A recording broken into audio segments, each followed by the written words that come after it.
شادی کے 4 ماہ بعد بیوی نے بچہ پیدا کر دیا۔ شوہر نے کہا یہ بچہ میرا نہیں، تم نے بدکاری کی ہے۔ حضرت علی رضی اللہ تعالیٰ عنہ نے مقدمہ سنا تو آپ نے اس عورت سے فرمایا ایک شیشے کی بوتل میں اپنا دودھ نکال کر لاؤ۔ سب لوگ حیران رہ گئے کہ اب کیا کریں گے۔ جب عورت دودھ نکال کر لائی تو وہ بسم اللہ الرحمن الرحیم۔ حضرت علی کرم اللہ وجہ الکریم کی عدالت کا واقعہ اسلامی تاریخ کا وہ روشن باب ہے جو عدل و انصاف کی لازوال مثال بن گیا۔ ایک مرتبہ امیر المومنین حضرت علی کرم اللہ وجہ الکریم کی زرہ گم ہو گئی۔ بعد میں وہ زرہ ایک یہودی کے پاس گئی۔ حضرت علی کرم اللہ وجہ الکریم اسے لے کر قاضی شریف کی عدالت میں پہنچے۔ حالانکہ آپ اس وقت اسلامی ریاست کے خلیفہ تھے، مگر عدالت میں ایک عام فریق کی حیثیت سے کھڑے ہوئے۔ قاضی شریف نے احتراماً کھڑا ہونا چاہا تو آپ نے فرمایا یہ عدل کے خلاف ہے، میں بھی ایک فریق ہوں جسے یہودی ہے۔ قاضی نے پوچھا اے علی یہ ذرا آپ کی ہے تو دلیل پیش کریں۔ حضرت علی کرم اللہ وجہ الکریم نے فرمایا یہ میری ذرا ہے، میرے پاس اس کی کوئی گواہی نہیں سوائے میرے بیٹے حسن اور میرے غلام قنبر کے۔ قاضی شریف نے کہا بیٹے کی گواہی باپ کے حق میں قبول نہیں کی جا سکتی اور غلام کی گواہی بھی اس معاملے میں کافی نہیں، اس لیے شریعت کے مطابق زرہ یہودی کے حق میں جاتی ہے۔ حضرت علی کرم اللہ وجہ نے فوراً فیصلہ قبول کر لیا اور مسکرا کر فرمایا آپ نے عدل کے مطابق فیصلہ کیا۔ یہودی یہ منظر دیکھ کر حیران رہ گیا کہ ایک خلیفہ وقت اپنے خلاف فیصلہ سن کر بھی خاموشی سے قبول کر رہا ہے۔ اس کے دل پر اس عدل کا ایسا اثر ہوا کہ وہ فوراً بول اٹھا کہ یہ ذرا علی ہی کی ہے، میں نے اسے راستے سے اٹھایا تھا اور ایسی عدالت اور ایسا انصاف صرف سچے دین میں ہی ہو سکتا ہے۔ پھر وہ وہیں کلمہ پڑھ کر مسلمان ہو گیا۔ حضرت علی کرم اللہ وجہ نے نہ صرف ذرا اسے تحفے میں دے دی بلکہ اس کے حسن اسلام پر خوشی کا اظہار بھی کیا۔ یہ واقعہ ہمیں سکھاتا ہے کہ اسلام میں قانون سب کے لیے برابر ہے، چاہے وہ خلیفہ ہو یا ایک عام شہری، اور یہی وہ عدل ہے جس نے دلوں کو فتح کیا اور تاریخ کو روشن کر دیا۔ حضرت علی رضی اللہ تعالیٰ عنہ کا عدلیہ میں انصاف کا معیار بے مثال تھا اور ان کے فیصلوں میں ہمیشہ انصاف، توازن اور حقیقت پسندی کی جھلک نظر آتی تھی۔ آپ کے دور میں ایسے کئی واقعات ہوئے جن میں آپ نے اپنے عدلیہ کی غیر متزلزل بنیادوں پر فیصلے دیے جو آج بھی ہمیں عدلیہ کے اصولوں اور اخلاقی معیار کے بارے میں اہم سبق فراہم کرتے ہیں۔ ایک واقعہ جو حضرت علی رضی اللہ تعالیٰ عنہ کے عدلیہ کے فیصلوں کی عکاسی کرتا ہے وہ واقعہ قبیلہ بنو تمیم سے متعلق ہے۔ ایک دن حضرت علی رضی اللہ تعالیٰ عنہ کے پاس ایک مقدمہ پیش کیا گیا جس میں ایک لڑکے پر الزامات عائد کیے گئے کہ اس نے ایک مسلمان خاتون سے زنا کیا ہے۔ لڑکا ایک قبیلہ بنو تمیم کا رہائشی تھا اور یہ الزامات اس کے قبیلے کی عزت اور حیثیت کے لیے ایک سنگین معاملہ بن چکے تھے۔ لڑکے کا دفاع کرنے والے لوگ قبیلے کے بزرگ تھے اور ان کا کہنا تھا کہ لڑکا بے گناہ ہے، لیکن اس کے خلاف گواہ موجود تھے جو کہ اس کے جرم کے گواہ تھے۔ مقدمہ اس وجہ سے خاص تھا کیونکہ اس میں نہ صرف فرد کی عزت و آبرو کا سوال تھا بلکہ ایک پورے قبیلے کی عزت کا بھی معاملہ تھا۔ اگر یہ الزام سچ ثابت ہو جاتا تو نہ صرف لڑکے کی زندگی برباد ہو جاتی بلکہ اس کے پورے قبیلے کی عزت بھی داغدار ہو جاتی۔ دوسری طرف اگر یہ الزام جھوٹا تھا تو اس لڑکے کو بچانے کی ہر ممکن کوشش کرنا ضروری تھا۔ حضرت علی رضی اللہ تعالیٰ عنہ نے مقدمے کو غور سے سنا اور اس میں کچھ بنیادی سوالات کیے۔ انہوں نے سب سے پہلے لڑکی کے دفاع میں اٹھائے گئے نکات کو سنا اور پھر اس کے خلاف گواہی دینے والوں سے سوالات کیے۔ اس دوران حضرت علی رضی اللہ تعالیٰ عنہ نے عدالت میں اس بات کو واضح کیا کہ جب تک کوئی ثابت شدہ گناہ نہ ہو کوئی شخص مجرم نہیں مانا جا سکتا۔ آپ نے ایک اہم بات کہی، اگر کسی پر الزام عائد کیا جائے اور اس پر کوئی ٹھوس گواہی نہ ہو تو اس پر الزام عائد کرنے والے پر جھوٹ بولنے کا الزام عائد کیا جائے گا۔ حضرت علی رضی اللہ تعالیٰ عنہ نے اس مقدمے میں گواہوں کے بیانات کو جانچنے اور ان کی شہادتوں کو درست طریقے سے چھاننے کا عمل شروع کیا۔ آپ نے یہ فیصلہ کیا کہ گواہوں کی شہادتوں کا معائنہ کرنے کے بعد ان پر غور کیا جائے گا۔ حضرت علی رضی اللہ تعالیٰ عنہ نے گواہوں سے سوالات کرنے کے دوران یہ دریافت کیا کہ ان میں سے کچھ گواہ اس واقعے کو صرف سنی سنائی باتوں کی بنیاد پر پیش کر رہے تھے اور ان کے بیانات میں تضاد تھا۔ حضرت علی رضی اللہ تعالیٰ عنہ نے گواہوں کی شواہد کا مزید جائزہ لیا اور انہیں متنبہ کیا کہ جھوٹ بولنا نہ صرف ایک جرم ہے بلکہ اسلامی قوانین کے مطابق اس پر سخت سزا بھی دی جائے گی۔ حضرت علی رضی اللہ تعالیٰ عنہ نے اس فیصلے میں یہ بھی وضاحت کی کہ گواہ کے بیانات میں سچائی کا ہونا ضروری ہے۔ اس موقع پر حضرت علی نے کہا، اگر تم لوگوں کے بیانات میں سچائی ہے تو ہمیں اس پر یقین رکھنا چاہیے، اور اگر جھوٹ ہے تو یہ اللہ کے قانون کے مطابق جرم ہوگا۔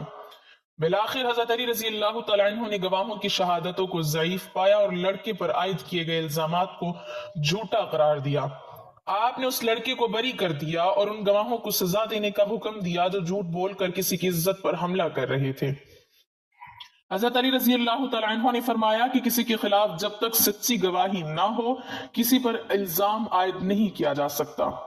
اس فیصلے نے نہ صرف اس لڑکے کی عزت کو بحال کیا بلکہ پورے قبیلے کی عزت کو بھی بچا لیا۔ حضرت علی رضی اللہ تعالیٰ عنہ نے یہ ثابت کیا کہ انصاف کی بنیاد ہمیشہ سچائی پر ہونی چاہیے۔ کسی بھی الزامات کی سنجیدگی کو جانچنے کے لیے گواہی کی صداقت کی جانچ ضروری ہے۔ اس مقدمے میں گواہوں کی شہادتوں کو حقیقت کے مطابق جانچنے کی ضرورت تھی۔ حضرت علی رضی اللہ تعالیٰ عنہ نے گواہی کے جھوٹے ہونے پر گواہوں کے خلاف کارروائی کی اور اس کا یہ پیغام دیا کہ جھوٹ بولنا نہ صرف انسانی حقوق کی پامالی ہے بلکہ یہ ایک جرم بھی ہے۔ اس واقعے میں حضرت علی رضی اللہ تعالیٰ عنہ نے ایک فرد کی عزت کو بچایا اور اس کے بارے میں جھوٹے الزامات کو مسترد کیا۔ اس سے یہ سبق ملتا ہے کہ کسی کی عزت کو بغیر ثبوت کے پامال کرنا اسلامی معاشرت میں قابل معافی نہیں ہے۔ حضرت علی رضی اللہ تعالیٰ عنہ نے یہ بھی واضح کیا کہ جب تک کسی پر جرم کا ثابت شدہ ثبوت نہ ہو اس پر الزام نہیں لگایا جا سکتا۔ عدلیہ کے فیصلے سازی میں ثبوت کی اہمیت کو اجاگر کیا۔ اس مقدمے کا اثر صرف فرد تک محدود نہیں تھا بلکہ پورے قبیلے کی عزت کا سوال تھا۔ حضرت علی رضی اللہ تعالیٰ عنہ نے یہ فیصلہ دیا کہ معاشرتی اثرات کے پیش نظر بھی عدلیہ میں فیصلے کیے جائیں تاکہ کسی فرد یا قبیلے کی عزت متاثر نہ ہو۔ یہ واقعہ حضرت علی رضی اللہ تعالیٰ عنہ کے عدلیہ کے اصولوں اور ان کے فیصلوں کی عکاسی کرتا ہے۔ آپ کا یہ فیصلہ انصاف، حقیقت پسندی اور معاشرتی ذمہ داریوں کا بہترین نمونہ تھا۔ اس واقعے سے سبق یہ ملتا ہے کہ عدالت میں فیصلے کرتے وقت نہ صرف فرد کے حقوق کی حفاظت ضروری ہے بلکہ اس کے اثرات پورے معاشرے پر بھی مرتب ہوتے ہیں۔ حضرت علی رضی اللہ تعالیٰ عنہ نے ہمیشہ اس بات پر زور دیا کہ عدلیہ میں انصاف کی فراہمی میں کسی قسم کی رکاوٹ نہ آنے پائے اور اس کی بنیاد ہمیشہ سچائی اور تحقیق پر ہونی چاہیے۔ اس واقعے نے اسلامی عدلیہ میں انصاف کی طاقت کو اجاگر کیا اور حضرت علی رضی اللہ تعالیٰ عنہ کی حکمت اور عدلیہ کی اہمیت کو ہمیشہ کے لیے تاریخ میں زندہ کر دیا۔ ایک اور واقعہ جو حضرت علی کی عدالت میں پیش ہوا، واقعہ کچھ یوں ہے کہ شادی کے 6 ماہ بعد بچے کی پیدائش اور اس پر زنا کا الزام ایک سنگین مسئلہ تھا جس کا فیصلہ حضرت علی ابن ابی طالب رضی اللہ تعالیٰ عنہ کی بارگاہ میں ہوا۔ یہ واقعہ ایک تاریخی اور اہم واقعہ ہے جس میں حضرت علی رضی اللہ تعالیٰ عنہ نے انصاف کا اعلیٰ معیار قائم کیا اور اس کے ذریعے اسلامی معاشرت میں عدلیہ کی اہمیت اور اس کے اصولوں کو واضح کیا۔ اس واقعے میں مقدمے کی حقیقت اور اس کے پیچھے چھپی ہوئی حکمت کو سمجھنا ضروری ہے۔ یہ واقعہ ایک چھوٹے سے قصبے میں پیش آیا جہاں ایک عورت نے شادی کے 6 ماہ بعد بچے کو جنم دیا۔ اس بچے کی پیدائش کے بعد اس پر زنا کا الزام لگایا گیا۔ شوہر جس سے اس کی شادی ہوئی تھی اسے یہ الزام درست نہیں سمجھا اور یہ مقدمہ حضرت علی رضی اللہ تعالیٰ عنہ کے پاس پیش کیا گیا تاکہ فیصلہ کیا جا سکے۔ ایک روز ایک شخص حضرت علی رضی اللہ تعالیٰ عنہ کی بارگاہ میں آیا اور اس نے اپنے مقدمے کی تفصیلات بیان کی۔ مقدمہ تھا کہ ایک عورت نے اپنے شوہر کے ساتھ شادی کے 6 ماہ بعد بچے کو جنم دیا۔ اس پر الزامات لگائے گئے کہ اس نے اپنے شوہر کے علاوہ کسی اور کے ساتھ تعلقات قائم کیے ہیں۔ اس الزام کے پیچھے یہ دلیل تھی کہ بچے کی پیدائش سے شادی کے 6 ماہ بعد ہوئی ہے اور اسلام میں بچے کی پیدائش کی مدت عموماً 9 ماہ ہوتی ہے، اس لیے اسے زنا کا نتیجہ سمجھا گیا۔ حضرت علی رضی اللہ تعالیٰ عنہ اسلامی تاریخ کی سب سے عظیم فقیہوں میں سے تھے اور ان کی عدالت میں فیصلے ہمیشہ انصاف اور حکمت کی بنیاد پر ہوتے تھے۔ حضرت علی رضی اللہ تعالیٰ عنہ نے اس مقدمے کی نوعیت کو سمجھا اور اس پر گہری سوچ بچار کی۔ ان کا فیصلہ اس وقت کے معاشرتی اصولوں کے مطابق نہ صرف ایک عادلانہ فیصلہ تھا بلکہ اس میں اسلامی قوانین اور اخلاقیات کی جھلک بھی نظر آتی ہے۔ حضرت علی رضی اللہ تعالیٰ عنہ نے مقدمے کی ابتدا میں اس عورت سے پوچھا کہ آیا وہ واقعی اپنے شوہر کے ساتھ 6 ماہ قبل شادی کر کے بچے کی ماں بنی ہے؟ اس عورت نے سر جھکاتے ہوئے کہا، جی ہاں حضرت علی، میں نے اپنے شوہر سے شادی کی تھی اور اب 6 ماہ بعد بچے کو جنم دیا ہے۔ حضرت علی رضی اللہ تعالیٰ عنہ نے اس کی بات پر کچھ نہیں کہا مگر سوالات کی ایک اور لہر شروع کی۔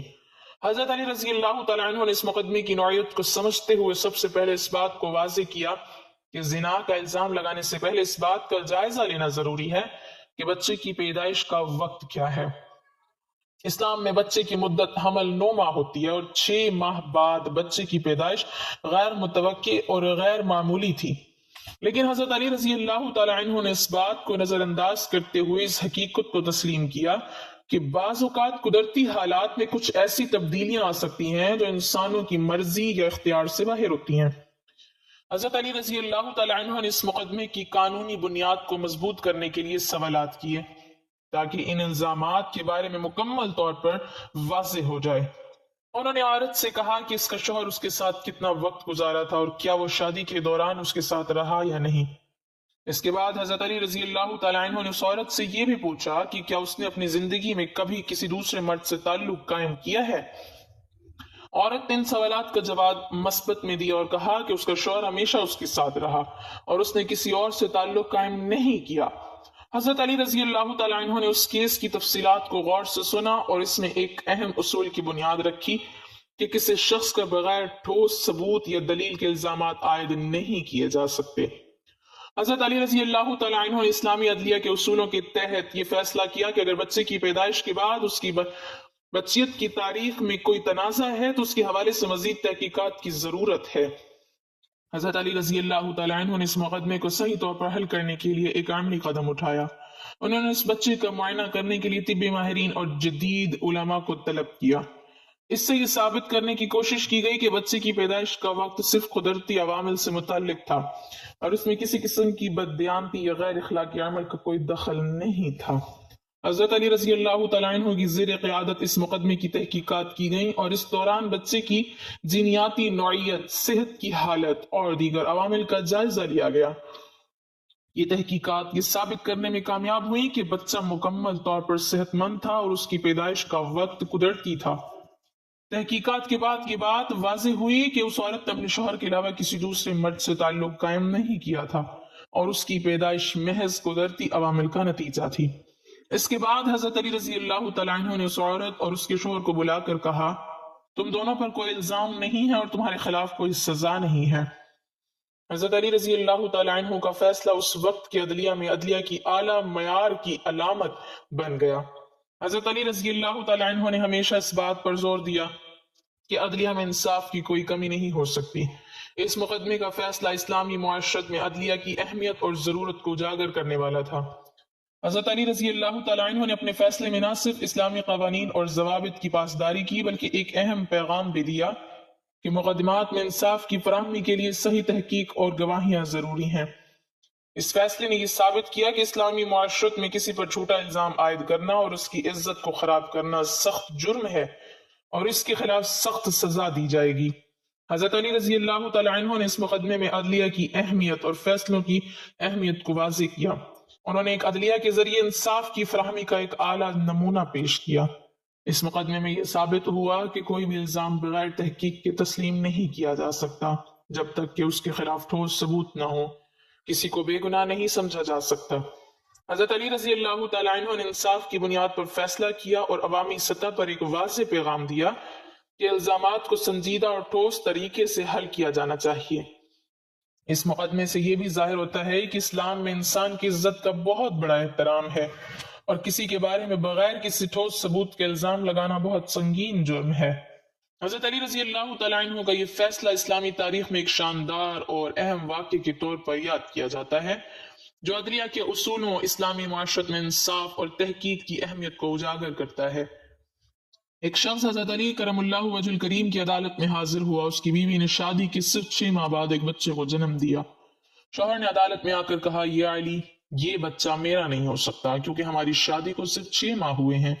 اس نے ضرور کسی اور سے بدکاری کی ہے، میں اسے قبول نہیں کر سکتا۔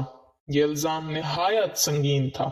اس کا مطلب یہ تھا کہ عورت زنا کی مرتکب ہوئی ہے اور شریعت میں اس کی سزا حد زنا یعنی 100 کوڑے یا سنگساری اگر شادی شدہ ہو، لیکن شرط ہے 4 عینی گواہوں کی یا خود اقرار کا یا غیر معمولی حالات میں تحقیق سے ثابت ہونے والا ثبوت۔ عورت خاموش کھڑی تھی، اس نے سر جھکایا ہوا تھا، وہ روتی رہی۔ اس نے بار بار کہا، خدا کی قسم میں نے کوئی گناہ نہیں کیا۔ یہ بچہ میرے شوہر کا ہے، لیکن شوہر کا اصرار تھا 6 ماہ میں بچہ کیسے پیدا ہو سکتا ہے، یہ ممکن نہیں۔ اس وقت مجمع میں موجود لوگ بھی حیرت میں تھے، کچھ عورت پر شک کر رہے تھے، کچھ خاموش تھے، اور سب حضرت علی رضی اللہ تعالی عنہ کے فیصلے کا انتظار کر رہے تھے۔ حضرت علی رضی اللہ تعالی عنہ نے نہ شوہر کی بات کو فوراً مانا، نہ عورت کی صفائی کو بغیر تحقیق قبول کیا۔ آپ نے گہرے تدبر کے بعد ایک عجیب و غریب حکم دیا، اے عورت جا ایک شیشی لے کر آ اور اس میں اپنا دودھ نکال کر لاؤ۔ یہ حکم سن کر تمام لوگ حیران رہ گئے، سب سوچنے لگے یہ کیا فیصلہ ہے، دودھ سے کیا ثابت ہوگا، زنا یا نسب کا دودھ سے کیا تعلق؟ مگر چونکہ حضرت علی کا علم و فہم سب پر واضح تھا، اس لیے کوئی سوال نہ اٹھا سکا۔ عورت روتی ہوئی گئی اور تھوڑی دیر بعد شیشی میں اپنا دودھ نکال کر لائی۔ حضرت علی نے شیشی کو لیا اور فرمایا اس شیشی کو کچھ دیر کے لیے ایسے رکھو، ہم دیکھیں گے کیا ہوتا ہے۔ تھوڑی دیر بعد شیشی کو دیکھا تو دودھ کے اوپر گاڑھا پانی جمع ہو چکا تھا اور نیچے ہلکی پتلی تہ رہ گئی تھی۔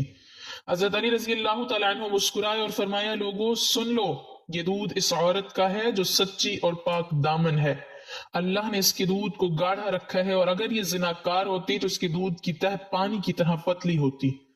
یہ بچہ اسی عورت کا ہے اور اسی کے شوہر کا ہے۔ اللہ نے اس کے جسم سے دودھ جاری کیا ہے جو اس کی پاک دامنی کا ثبوت ہے۔ عجیب بات کہ دودھ واقعی سچ بتاتا ہے۔ یہاں بعض لوگ سوال کر سکتے ہیں کیا دودھ واقعی زنا یا پاک دامنی کا ثبوت ہے؟ حضرت علی کا فیصلہ محض ظاہری معجزے پر نہیں تھا، بلکہ اس کی بنیاد قرآن و سنت اور فطرت انسانی کے علم پر تھی۔